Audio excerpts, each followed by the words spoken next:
పట్టుమని 10 అంటే 10 నిమిషాల్లో అయిపోతుంది ఈ మీల్ మేకర్ మిరియాల రైస్.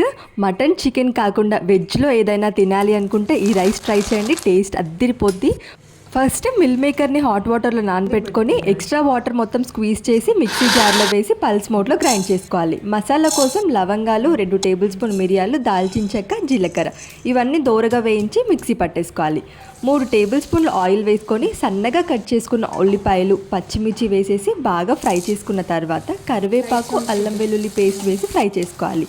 పసుపు వేసేసుకొని ముందుగా గ్రైండ్ చేసుకున్న మిరియాల పొడి కూడా వేసేసుకోవాలి.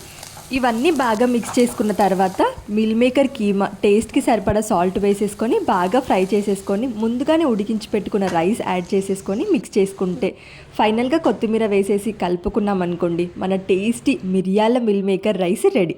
దీనికి కాంబినేషన్ రైతా కోసం కమ్మటి పెరుగు తీసుకొని బాగా చిలికి ఇందులో వాటర్ వేసుకోవాలి. క్యారెట్ తురుము, కీరా తురుము, ఆనియన్స్, కొత్తిమీర, జీలకర్ర, సాల్ట్ వేసేసుకొని మిక్స్ చేస్తే మన రైతా కూడా రెడీ. ఈ 2 కాంబినేషన్ అద్దుర్స్ అంతే.